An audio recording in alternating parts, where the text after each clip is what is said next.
अस्सलाम वालेकुम स्टूडेंट्स। आज का जो लेक्चर है वो कल जो लास्ट हमारा लेक्चर हुआ था रेफरेंसिंग सॉफ्टवेयर के हवाले से, उसी की एक कंटिन्यूएशन है। आज आप लोगों को रेफरेंसेस के हवाले से कुछ 2-3 चीज़ें नहीं बतानी है, वो बता के और फिर हम आगे का काम करेंगे। पहली चीज़ तो ये है कि जैसे कि हम देख सकते हैं कि अभी हम न्यू रेफरेंस के पेज के ऊपर हैं। न्यू रेफरेंस हमने क्लिक किया था और उसके नतीजे में हमारे पास न्यू रेफरेंस खुल गया। अच्छा, यहाँ पे बाय डिफॉल्ट जो सेटिंग हुई हुई होती है वो यूजुअली जर्नल आर्टिकल की हुई होती है, लेकिन अगर आप जर्नल की जगह किसी और चीज़ का रेफरेंस लेना चाह रहे हैं, फॉर एग्जांपल किसी बुक का रेफरेंस डालना चाह रहे हैं, तो ऑब्वियसली उनकी फील्ड्स डिफरेंट होती हैं जिनको आपको रेफरेंस के तौर पे लेना होता है। ठीक है, फिर उसके अलावा कभी ये होता है कि आपके पास वेब पेजेस होते हैं, आपको उनके रेफरेंसेस डालने होते हैं। मतलब there are multitude of things which we have to use for the referencing material which we have to use for the referencing material। तो इसके लिए जो है हम करते ये हैं कि फिर डिफरेंट इसकी जो फील्ड्स हैं उनको देख लेते हैं। अब क्या है कि पहली मर्तबा जैसे आपको जर्नल के हवाले से मैंने बात की थी, तो ऑथर हो गया, ईयर, टाइटल, जर्नल का वॉल्यूम, इशू, पेज, इस तरह की चीज़ें और सारी DOI नंबर वगैरह तमाम चीज़ें बता दी गई थी। अब इसी के अंदर अगर फॉर एग्जांपल हम फ्रॉम ये एक ड्रॉप डाउन मेन्यू है जहाँ पे रेफरेंस टाइप लिखा हुआ है, आप यहाँ से ऊपर से अगर लेके चलना शुरू करें तो डिफरेंट किस्म के डेटाबेसेस आ गए, बहुत सारे बिल्स होते हैं, उनके हवाले से अगर कोई रेफरेंस देना चाह रहे हैं, फॉर एग्जांपल कोई हेल्थ बिल है किसी किस्म का, तो उसका रेफरेंस देना है, या जैसे लॉ के जो स्टूडेंट्स होते हैं उनको बहुत सारे जो बिल्स होते हैं उनके हवाले से रेफरेंसेस देने हैं, कोई ब्लॉग है जो कि आपको बहुत इंपॉर्टेंट लग रहा है, और इसके अलावा कोई भी रिसर्च आर्टिकल आपके टॉपिक से रिलेटेड नहीं है, लेकिन वो ब्लॉग आपकी जो इम्पोर्टेंट सिग्निफिकेंस आपकी जो टॉपिक की सिग्निफिकेंस को बढ़ा रहा है, तो आप उसको एज अ रेफरेंस इस्तेमाल कर सकते हैं। यहाँ पे आ जाता है बुक का रेफरेंस अगर फॉर एग्जांपल देना है, मैंने क्लिक किया बुक का, तो यहाँ पे डिटेल्स थोड़ी सी चेंज हो जाती हैं। ऑथर आ जाएगा, ईयर आ जाएगा, टाइटल, ये बहुत क्योंकि जरूरी चीजें हैं तो ये तो अपनी जगह पे मौजूद रहेंगी। फिर इसके अलावा सीरीज एडिटर्स, टाइटल्स, सिटी जरूर, पब्लिशर, ये यूजुअली पूछी जा रही होती हैं चीजें, वॉल्यूम हो गया। अब इस तरह की चीजें आ गई। अब मेरे पास चूंकि एक रेफरेंस मौजूद है बुक का, वो मैं आपको दिखाती हूँ कि उसको हम किस तरह से जो है वो रेफरेंस डालेंगे उसका। से फॉर एग्जांपल ये किताब है क्लिनिकली ओरिएंटेड एनाटॉमी के नाम से, ठीक है जी, 4th एडिशन है, कीथ एल मूर उसके ऑथर हैं और आर्थर एफ डेली दो ऑथर्स हैं इसके। अच्छा, इसकी फर्दर जो डिटेल्स हैं वो आपको इसके थर्ड या फोर्थ पेज के ऊपर मिल रही होती हैं। वो कुछ इस तरह का पेज होता है, यूजुअली आपने इंटरनेशनल एडिशंस में देखा होगा। इसकी पिक्च जो है वो थोड़ी सी क्लियर है, हाँ ये वाली। अब इसको हम थोड़ा सा अगर बड़ा करते हैं,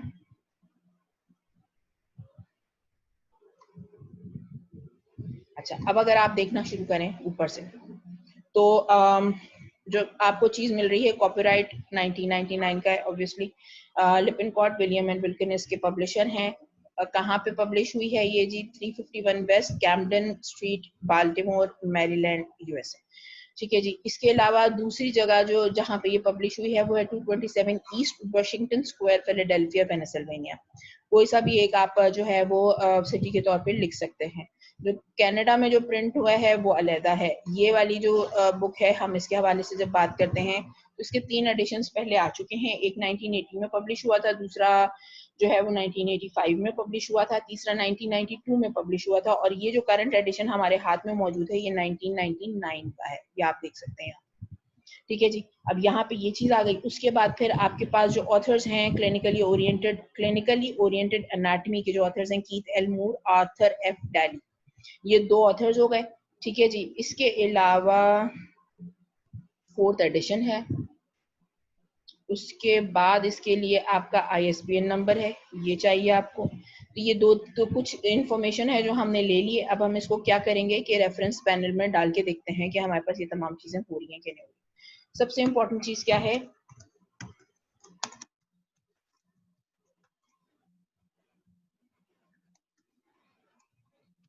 ठीक है जी, आपने ये ऑथर का नाम डाला, एंटर कर दिया, दूसरे ऑथर का नाम सेकंड लाइन से शुरू होगा, ये बहुत इंपॉर्टेंट है। कहीं कहीं पे कुछ रेफरेंसिंग स्टाइल्स ऐसे होते हैं जिनमें ये बहुत काफी प्रॉब्लम हो जाती है। अगर आपने सेम लाइन में सारे ऑथर्स के नाम लिखे हुए हैं तो वो उसको सिंगल ऑथर कंसिडर करते हुए वो सारों की एक पूरी लिस्ट सामने आ जाती है, तो ये सही नहीं है। दूसरे जो ऑथर हैं उनका नाम था आर्थर एफ डेल। ठीक है जी, ये दो ऑथर्स हो गए। 1999 की जैसे कि हमने बात की थी कि ये पब्लिश हुई भी है, क्लिनिकली ओरिएंटेड एनाटॉमी बुक का नाम है। सीरीज एडिटर कोई नहीं है, टाइटल सीरीज भी नहीं है। सिटी क्या है? बाल्टीमोर। ठीक है जी। पब्लिशर कौन है? लिपनकॉट विलियम्स एंड विलियम्स। वॉल्यूम एक ही है, नंबर ऑफ वॉल्यूम्स मेंशन करने की जरूरत नहीं है, नंबर ऑफ पेजेस भी आपको मेंशन करने की जरूरत नहीं है। आप से फॉर एग्जांपल 236 पेज के ऊपर आपका रेफरेंस था, वो आपने डाल दिया। वो पेज जहां पे आपने जहां से रेफरेंस उठाया, हम उसकी बात करें। एडिशन क्या होगा? फोर्थ एडिशन, चूंकि यह मेरे हाथ में फोर्थ एडिशन था, वो मैंने डाल दिया।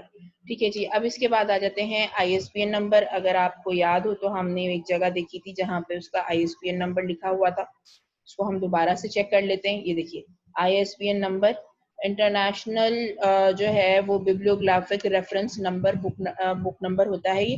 ठीक है जी। ये नंबर अगर आप उठाएंगे तो ये आपके पास ISBN नंबर है जो आपको डिटेल लिखनी है। वो किस तरह से है भाई कि आप इसको जो है यहाँ पे यहाँ क्या इस जगह पे ISBN नंबर आएगा 0-683-06141-0। ये आपके पास ISBN नंबर आ गया। अगर तो ये बुक ऑनलाइन अवेलेबल होगी तो इसका डिजिटल ऑब्जेक्ट आइडेंटिफायर नंबर भी होगा। DOI नंबर बुक के अंदर, प्रिंटेड बुक में नहीं है, क्योंकि ऑब्वियस सी बात है ये चूंकि ये पुरानी बुक है, 1999 की बुक है, इस वजह से इसमें DOI नंबर नहीं है। लेकिन हमारे पास जो नए रिसेंट एडिशंस आते हैं या जो बहुत लेटेस्ट पब्लिश्ड बुक्स होती हैं, उनमें DOI नंबर भी इन्हीं डिटेल में, उसी पेज पे जहाँ पे हमने ये डिटेल्स देखी हैं, वहाँ पे DOI नंबर भी मिल जाता है, यानी डिजिटल ऑब्जेक्ट आइडेंटिफायर, यानी आप उसको ऑनलाइन भी सर्च कर सकते हैं। ठीक है। अब इसके बाद अगर फॉर एग्जांपल आप इसकी कोई डिटेल्स हैं, नोट्स हैं, वो यहाँ पे अटैच करना चाह रहे हैं, तो वो जो अटैचमेंट है वो भी मैं आपको थोड़ी देर में बताती हूँ।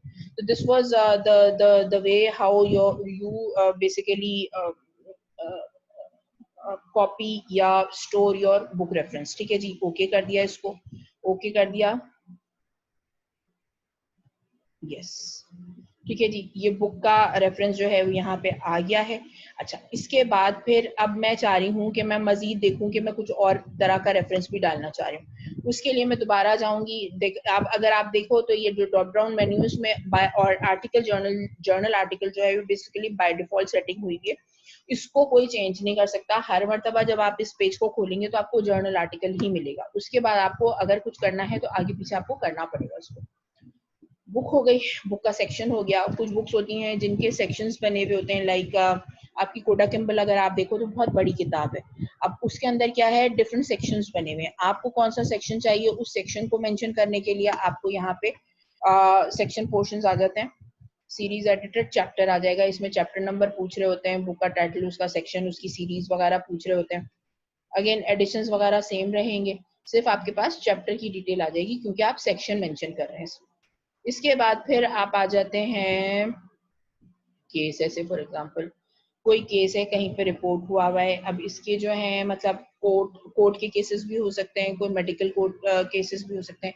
यहाँ पे जो डिटेल्स आ रही हैं उससे साफ पता चल रहा है कि ये कोर्ट के केसेस के हवाले से बात हो रही है। High court, action of the high court क्या था, डिसीजन क्या हुआ, हायर कोर्ट ने क्या किया, किस कोर्ट में जाके ये कौन से कोर्ट में ये केस रिपोर्ट हुआ था, इनका नंबर क्या है।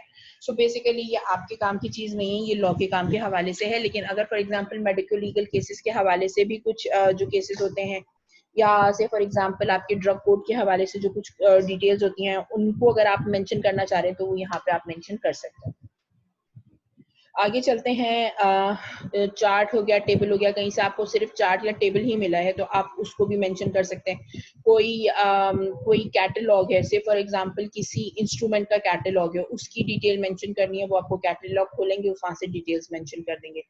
कॉन्फ्रेंस में पेपर पढ़ा गया है तो कॉन्फ्रेंस की जो प्रोसीडिंग्स होती हैं उनके हवाले से ये कॉन्फ्रेंस पेपर है। से फॉर एग्जांपल मैंने एक कॉन्फ्रेंस में एक आर्टिकल डाला था, उसकी डिटेल, कॉन्फ्रेंस कहाँ हुई, पब्लिशर कौन था, यानी कॉन्फ्रेंस किन लोगों ने डील की, और अंडर किस पब्लिशर के बैनर में वो जो कॉन्फ्रेंस की जो प्रोसीडिंग बुक थी वो पब्लिश हुई, या जो एब्स्ट्रैक्ट बुक होती है वो पब्लिश हुई, तो वो उसके हवाले से ये डिटेल्स आ जाएंगी इसके अंदर। फिर इलेक्ट्रॉनिक आर्टिकल है, इलेक्ट्रॉनिक ई आर्टिकल है, ई बुक है, ई बुक का सेक्शन है, उसमें सिर्फ और सिर्फ इनके जो डिजिटल ऑब्जेक्ट आइडेंटिफायर नंबर्स होते हैं वो ऐड हो जाते हैं। इंसाइक्लोपीडिया है, से फॉर एग्जांपल ऑनलाइन इंसाइक्लोपीडिया है, या आपने ब्रिटानिका उठा लिया है, या वट एवर जो भी इंसाइक्लोपीडिया, उसकी डिटेल्स, वो जो सेक्शन आप इस्तेमाल कर रहे हैं रेफरेंस के तौर पे, उसका ऑथर कौन है, कौन से ईयर में पब्लिश हुआ, वट एवर, वो तमाम की तमाम चीजें आप इसके अंदर लिख सकते हैं। नंबर ऑफ वॉल्यूम्स में आप क्या लिख रहे होंगे कि ऑब्वियसली कि आपने कौन से, जो ब्रिटानिका की यूजुअली आपको मालूम है कि 20-25 वॉल्यूम्स हैं, आपने कौन से वॉल्यूम में से रेफरेंस उठाया वो आपको उठा के लिखना होगा। ठीक है जी। अच्छा, इसके अलावा अगर कोई गवर्नमेंट डॉक्यूमेंट है तो आप उसको, उसकी डिटेल कौन से डिपार्टमेंट का है, ऑब्वियसली किसने पब्लिश करवाया, पब्लिशर से मुराद ये होती है कि वो कौन सा इदारा था जिसने इसको पब्लिश कराया, उस इदारे की डिटेल्स आ जाएंगी इसमें, उस के जो मेन ऑथर्स हैं उनके नाम आ जाएंगे, किन्होंने लिखा है, अगर नहीं लिखा होता, ऑथर्स नहीं होते, तो फिर रिसर्च ग्रुप का नाम होता है, उस रिसर्च ग्रुप के नाम की जो डिटेल्स हैं वो ऑथर में आ जाएंगी। ठीक है जी। इसके बाद गवर्नमेंट डॉक्यूमेंट के बाद फिर आपके पास आता है जो इम्पोर्टेंट चीज़ें मैं वो बता रही हूँ आपको। न्यूज़पेपर का आर्टिकल आ गया, कौन रिपोर्टर था, किसने कौन से ईयर में ये पब्लिश किया, न्यूज़पेपर का नाम क्या था, कौन सी सिटी से पब्लिश होता है, उसका पब्लिशर का नाम क्या है, वट एवर, जैसे जंग ग्रुप हो गया या डॉन ग्रुप हो गया, इस तरह की चीज़ें। डेट ऑफ इशू मेंशन करेंगे, आर्टिकल का टाइप क्या था, DOI नंबर मेंशन करेंगे। उसके अलावा यहाँ पे एक और इम्पोर्टेंट चीज जो आपके पास होनी चाहिए, एक्सेस डेट, आपने कौन सी डेट पे उस आर्टिकल को एक्सेस किया। ऑब्वियस ही बात है, वो कोई 10 साल पुराना आर्टिकल भी हो सकता है, लेकिन आपके काम की चीज थी, आपके पास ये चीज मेंशन होनी चाहिए कि आपने कब एक्सेस किया उसको। अगर आपके आर्टिकल के ऊपर कोई पॉइंट रेज करता है तो ये जो डिटेल है कि किस तारीख को आपने एक्सेस किया, वो आपको बता सकती है कि जी ये कब का पब्लिश हुआ था, हमने तो अभी यूज किया है। तो ये काफी सारी इंपॉर्टेंट डिटेल्स हैं जो आ जाती हैं। ये रेफरेंस की लिस्ट में नहीं जाती एक्सेस डेट, लेकिन आपके आगे जाके कोई काम आ सकती है, तो ये मेंशन करना अच्छी बात होगी। ऑनलाइन डेटाबेस उठा लिया आपने कहीं से, जैसे फॉर एग्जांपल clinicaltrials.org ले लिया, या digitallibrary.gov.pk ले लिया। अब इस तरह के जो डेटाबेसेस हैं वहां से उठाया है, तो ऑब्वियसली आप डेटाबेस के हवाले से भी डिटेल्स मेंशन करेंगे इसमें। अच्छा, इसके बाद फिर कोई पैम्फलेट है, उस पैम्फलेट की डिटेल्स मेंशन करनी है, तो आप वो मेंशन कर सकते हैं। लाइक मैं किसी ड्रग के हवाले से बात कर रही हूँ, तो वो जो ड्रग है उसका जो फ्लायर है, जो या जो उसका जो पैम्फलेट है जो डब्बे के अंदर पड़ा हुआ है, मैं उसका रेफरेंस मेंशन कर रही हूँ, तो ऑब्वियसली उसमें पब्लिशर कौन आ जाएगा, इंस्टीट्यूशन कौन हो जाएगी। फॉर एग्जांपल कोई सा भी जो आपका जो फार्मास्यूटिकल इंडस्ट्री है जिसमें वो ड्रग बनी थी, उनका आ जाएगा। पब्लिशिंग सोर्स क्या है वो वहां पे नीचे मेंशन हुआ होता है कि किसने पब्लिश कराया, वो डिटेल्स फ्लायर के एंड पे मेंशन होती हैं, वो चीजें आप ऐड कर सकते हैं। तो ये पैम्फलेट्स इस तरह से ऐड हो सकते हैं, इनके रेफरेंसेस भी आ सकते हैं। किसी से पर्सनल कम्युनिकेशन की थी, कम्युनिकेशन किस नंबर से की थी, उसको किससे बात की थी, क्या डिटेल्स थी, बंदा कौन था, उसका नाम क्या था, किस टॉपिक के ऊपर आपने उनसे बात की थी, कौन से ईयर में बात की थी। ये पर्सनल कम्युनिकेशन को एज अ रेफरेंस इस्तेमाल किया जा सकता है अगर तो वर्थवाइल है तो। उसके अलावा स्टैट्यूट्स हो गए। स्टैट्यूट्स बेसिकली किसी भी इदारे के रूल ऑफ लॉ होता है, यानी तमाम के तमाम इम्पोर्टेंट जो रूल्स होते हैं कि जी आपसे फॉर एग्जांपल मैं एक जगह नौकरी करने जा रही हूँ, तो उस नौकरी करने वाले जहाँ पे वो इदारा है वो मुझे कुछ स्टैट्यूट्स देगा कि जी आपने इतनी छुट्टियां करनी है, आप ये नहीं कर सकते, आपका इस तरह का रोल होना चाहिए, आपका ये होगा, नहीं होगा तो इसकी ये सजा है। वो पूरी डिटेल्स होती हैं। तो वो स्टैट्यूट्स होते हैं, उनके कोड्स होते हैं, कौन सी कंट्री का कोड है, वो सारे नंबर्स होते हैं, उनके ऊपर डिटेल्स लिखी हुई होती हैं, कौन से पब्लिक लॉ के अंडर आ रहा है, वो तमाम डिटेल्स होती हैं। अब आपने अपने रेफरेंस में डाला, ऑब्वियसली आपको उसको फिर ये डिटेल्स भी देनी पड़ेंगी। किसी का थीसिस उठाया आपने, किसी के थीसिस से डिटेल मेंशन कर रहे हैं, तो ऑथर हो गया, ईयर हो गया, थीसिस का टाइटल, कौन सा डिपार्टमेंट था, किस सिटी में थी, यूनिवर्सिटी का नाम, कौन सी डिग्री थी, डॉक्यूमेंट को नंबर क्या दिया गया है। ऐसे फॉर एग्जांपल मेरा थीसिस अभी ऑनलाइन हो गया है, तो उसके डॉक्यूमेंट नंबर आ गया होगा ऑब्वियसली, तो वो क्योंकि HEC की वेबसाइट से वो ऑनलाइन हुआ हुआ है, तो इस तरह की जितनी भी डिटेल्स हैं वो आपको यहाँ पे मेंशन करनी पड़ेगी। फिर उसके बाद आखिर में आ जाता है आपके पास वेब पेज। कोई सा भी वेब पेज उठाया, जो भी डिटेल है, से फॉर एग्जांपल आपका मेडस्केप का वेब पेज हो गया, आपने डिटेल वहां से उठाई है, वहां का रेफरेंस आपको मेंशन करना पड़ेगा। तो उसमें यूजुअली ऑथर के नाम नहीं आ रहे होते। मुझे खासी परेशानी होती थी जब मैं अपने रेफरेंसेस लिख रही होती थी, तो ऑथर के नाम नहीं आ रहे होते थे, रिसर्च ग्रुप आ रहा होता था या कुछ नहीं आता था, तो आप उसको ब्लैंक छोड़ दें या जो वेब पेज का नाम है वही मेंशन कर देते हैं ऑथर में, ताकि आपको ये रहे कि क्योंकि वो ऑथर्स के नाम डिस्क्लोज नहीं कर रहे होते तो वहां पे। लेकिन कहीं कहीं पे ऐसा भी होता है कि आर्टिकल के बिल्कुल एंड पे एक छोटा सा नाम लिखा हुआ होता है, वो आप ऑथर के नाम के तौर पर इस्तेमाल कर सकते हैं। और वो डिटेल, अगेन ये बहुत इंपॉर्टेंट चीज है, एक्स ईयर जो है वो है जब ये पब्लिश हुआ। एक्सेस आपने कौन से ईयर में एक्सेस किया और किस डेट को एक्सेस किया, लाजमी तौर पे ये मेंशन करना जरूरी है, क्योंकि हो सकता है कि जो वेब पेज है, चूंकि उसमें कंटिन्यूसली चेंजेस आ रहे होते हैं, तो ये हो सकता है कि आपने जिस टाइम पे डिटेल ली थी और अब जो करंट डिटेल है, बंदा पता चला आप आपकी इंफॉर्मेशन थोड़ी सी उसमें डिस्क्रिपेंसी आ रही है, आपने जो इन्फॉर्मेशन मेंशन की है उसमें डिस्क्रिपेंसी आ रही है, तो वो बंदा क्या करेगा जी, बोलेगा जी हाथ कंगन को आर्स गया, ये सामने तो पड़ा हुआ पेज, हम खोल के देख लेते हैं। पता चला आपने जो डिटेल लिखी है वो उस पेज पे मौजूद ही नहीं है। फिर आप क्या करोगे, आपको वहां पे बचत होगी जाके कि जी मैंने इस सन में एक्सेस किया था, उस वक्त ये डिटेल इस पेज पे मौजूद थी, अब ये जो है अपडेट हो चुका है, तो मुझे नहीं पता इसमें क्या क्या चेंजेस आ गए।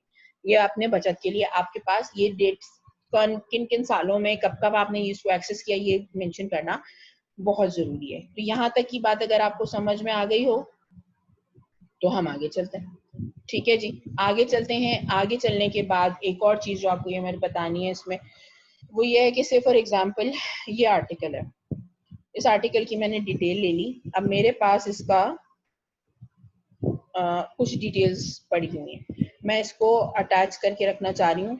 अटैच करना है मैंने डॉक्यूमेंट को, लेकिन एक बात याद रखने वाली है इसमें, जब भी आप डॉक्यूमेंट अटैच करते हैं तो ये बाय रूल याद रखने वाली चीज है कि वो जो फाइल जो आप इस डॉक्यूमेंट के साथ अटैच कर रहे हैं वो उसी कंप्यूटर पे होनी चाहिए जहाँ पे ये फाइल बन रही है।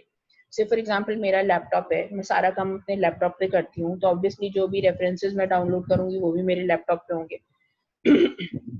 और जो ये मैंने अपनी रेफरेंस लाइब्रेरी बनाई है ये भी मेरे लैपटॉप पे, तब तो कोई मसला नहीं है। लैपटॉप में कहीं पे भी वो रेफरेंस पड़ा हुआ होगा, इवन डाउनलोड्स में पड़ा हुआ होगा, डॉक्यूमेंट्स में पड़ा हुआ होगा, या किसी फोल्डर में पड़ा हुआ होगा, या आपने स्पेसिफिकली कोई फोल्डर बना के उसमें वो डॉक्यूमेंट को सेव किया, जहां भी पड़ा हुआ वहां से खोल देगा।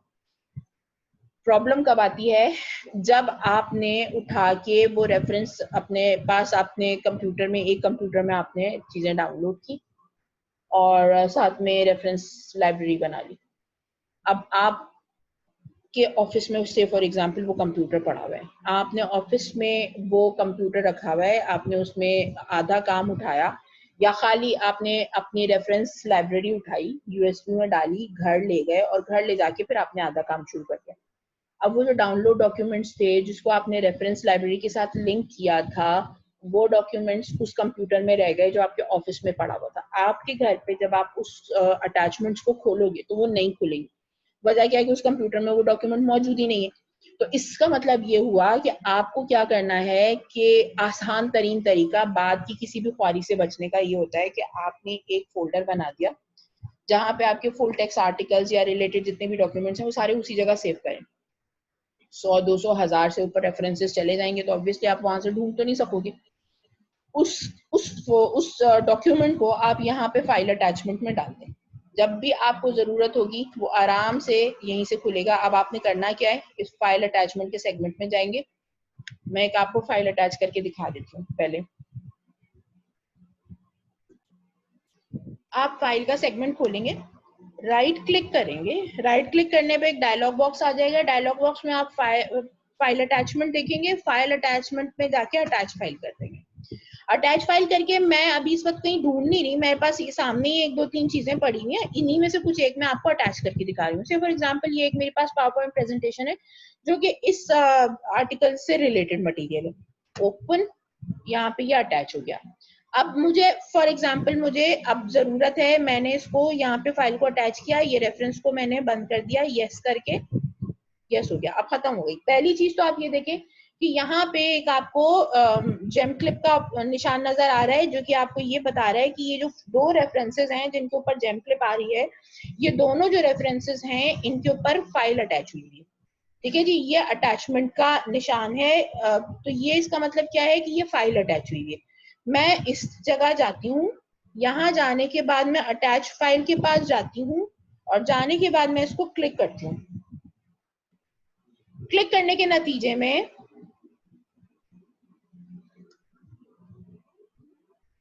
वो जो फाइल थी मेरी, वो बगैर किसी परेशानी के पहले ही क्लिक पे खुल के आ जाएगी। अब ये जो कुछ भी मटेरियल है ये मेरे काम का है, ये मैंने इसके अंदर अटैच कर दिया था, ये मेरा खुल गया। इसी तरह इसमें आप पीडीएफ, इसमें आप पिक्चर्स, व्हाटएवर आप चाहें इसके अंदर आप अटैच कर सकते हैं। इसको हम बंद करते हैं।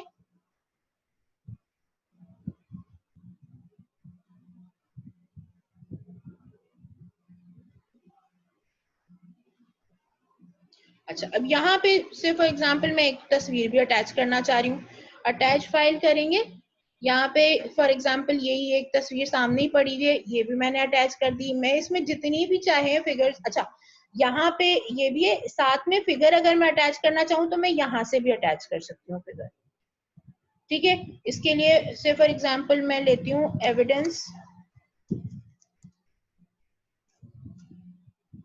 ओके कर दूंगी। सर्च करेगा ये पहले कंप्यूटर पे, चूज फाइल कर सकते हैं आप यहाँ से। मैं यहाँ से for example continuum of research click करना चाह रही हूँ, ये पिक्चर आ गई। ठीक है जी, किसी किस्म का कोई कैप्शन देना है वो मैं कैप्शन भी दे सकती हूँ यहाँ से। ठीक है, तो ये इस तरह से ये सारी डिटेल मेरे पास आ गई है। अब ये मुझे जब भी जरूरत होगी मैं इसमें ये इस्तेमाल कर सकती हूँ इस डिटेल को। यस, ओके, बंद हो गया। ये अटैचमेंट मौजूद है, ये मेरे पास रेफरेंस मौजूद रहेगा। यहाँ तक अगर कोई प्रॉब्लम नहीं है तो हम आगे चलते हैं। ओके जी, अब करना क्या है हमें कि अब ये देखना है कि हम इसको डॉक्यूमेंट में डॉक्यूमेंट किस तरह करते हैं। रेफरेंसेस तो आ गए हमारे पास, एक अच्छी खासी लिस्ट भी बन गई। अब हमें ये देखना है कि हमारे जो डॉक्यूमेंट्स हैं, हमारे जो डॉक्यूमेंट है उसके अंदर रेफरेंस की लिस्ट किस तरह से बनती है। उसके लिए हम क्या करेंगे, एक अदद वर्ड डॉक्यूमेंट खोलेंगे। अच्छा जी, अब ये आपके पास एक डॉक्यूमेंट है, वर्ड डॉक्यूमेंट है, ये मैंने खोला है। आइडियल तरीका तो ये होता है कि आप जैसे जैसे लिखते जा रहे हैं अपना साथ साथ रेफरेंसेस डालते जाएं। सो फॉर एग्जांपल दो भी लाइनें लिखी है तो उनको रेफरेंस डाल लीजिए और उसके बाद फिर कंटिन्यू करें। किसी भी किस्म की हॉच पॉच से बंदा बच जाता है, क्योंकि जिस टाइम पे लिख रहा होता है उस टाइम पे उसे पता होता है कि उसने वो रेफरेंस कहाँ से उठाया है। तो वो डायरेक्टली जब आप उसको एडअप करते चले जाते हैं तो आपकी जिंदगी काफी आसान हो जाती है। लेकिन से फॉर एग्जांपल मेरे पास अभी एक टेक्स्ट मौजूद है, क्योंकि ये मैंने अभी अभी कहीं से उतारा है और मैं इसमें सिर्फ आपको बताना चाह रही हूँ कि रेफरेंसेस डाले कैसे जाते हैं।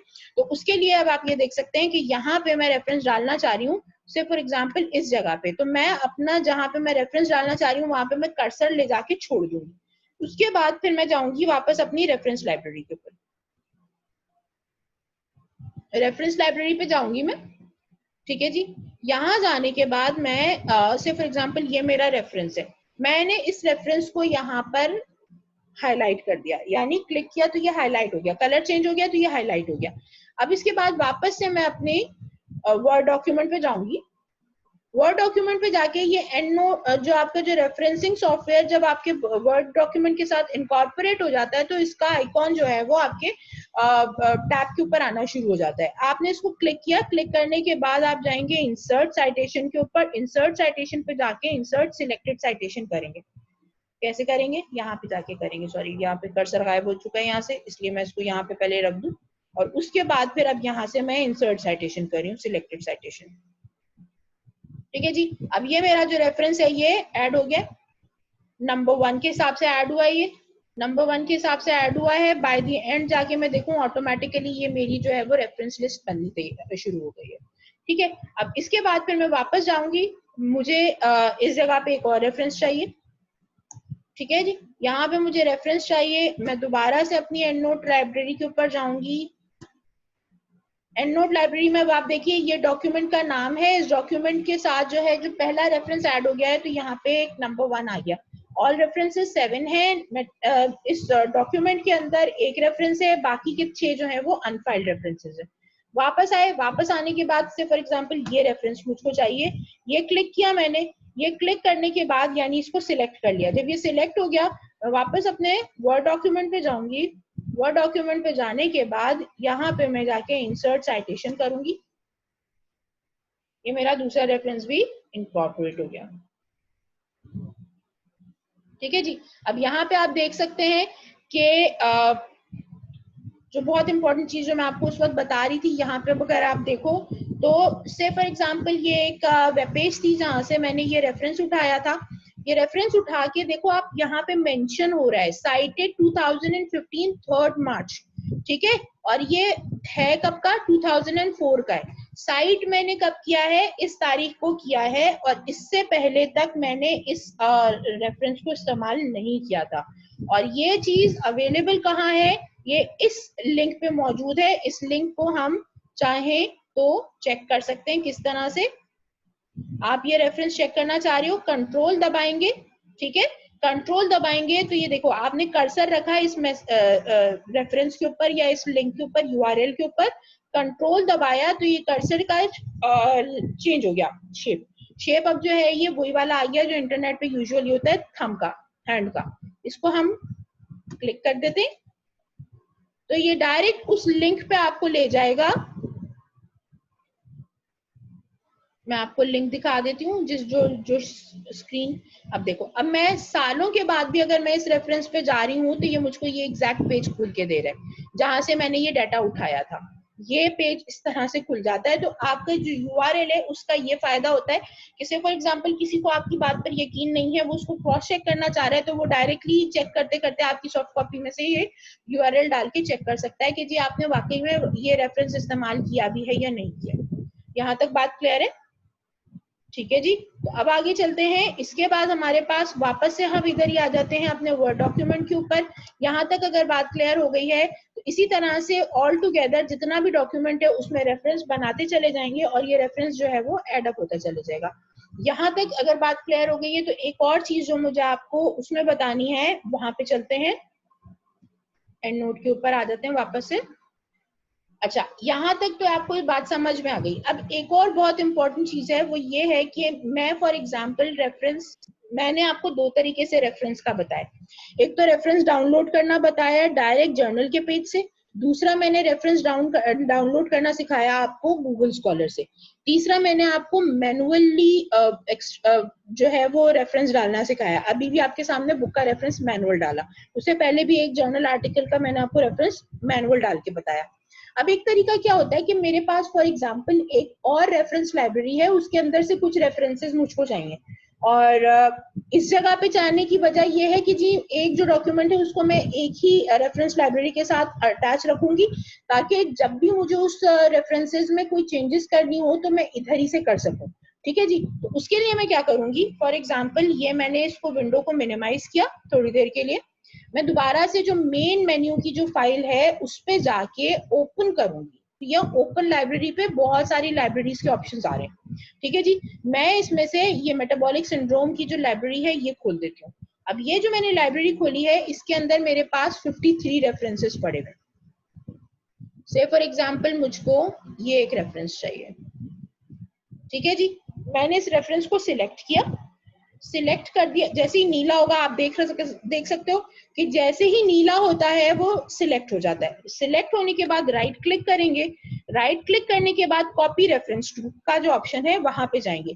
कॉपी रेफरेंस टू करने के बाद आप, अगर आपकी जो पहले से फाइल खुली है वो बाय डिफॉल्ट दिखाएगा। अगर आपको किसी और नई लाइब्रेरी में लेके जाना है तो आप चूज लाइब्रेरी कर सकते हैं। मुझे चूंकि इसी में डालना है इसलिए मैंने यहाँ पे ये रेफरेंस को क्लिक किया। अब मैं अगर इस जगह पे आके देखूं तो ये देखिए कॉपीड रेफरेंस यहाँ पर आ गया है। ये ऑल रेफरेंसेस अब हमारे 7 से 8 हो गए। You can very well see that. ठीक है जी। अब ये जो चीज आ गई है, अब यहाँ पे देखो ये दोनों एक ही नाम के साथ आ रहे हैं, ईयर भी यही है लेकिन टाइटल डिफरेंट है, ठीक है, जर्नल का नाम भी डिफरेंट है। तो इससे आपको पता चल जाएगा कि ये सेम रेफरेंस कॉपी नहीं हुआ हुआ। क्लियर है ये बात? ठीक है। अच्छा, अब मुझे से फॉर एग्जांपल अगेन इस डॉक्यूमेंट इस रेफरेंस को भी वर्ड डॉक्यूमेंट वर्ड में अपने डालना है। मैं यहाँ से मैंने क्लिक कर दिया। क्लिक करने के बाद मैं वर्ड पे जाऊंगी। वर्ड में जाने के बाद अगेन ये रेफरेंस मुझे इस जगह पे चाहिए। यहाँ पे मैंने इसको कर्सर लगाया, इंसर्ट की साइटेशन, साइटेशन इंसर्ट हो गई। ये मेरी थर्ड जो रेफरेंस है ये इधर आ गया। मेरा ख्याल है यहाँ तक इसको कंप्लीट आज के लिए इतना काफी है। इसको आप समझने की कोशिश करें। जो नेक्स्ट वीडियो होगी इंशाल्लाह उसके अंदर मैं आपको बहुत ही इंपॉर्टेंट चीजें बताऊंगी, लेकिन ये जब तक आपने नहीं देखा हुआ होगा आपको प्रॉब्लम होगी। तो आप काइंडली इसको देखें और समझने की कोशिश करें। कोई क्वेरी हो तो मुझे टेक्स्ट कर दीजिएगा ताकि मैं उनको जो आपके जो सवाल हैं उनको भी अगली वीडियो में इंक्लूड कर लूँ। ओके जी, थैंक यू सो मच। अल्लाह हाफिज।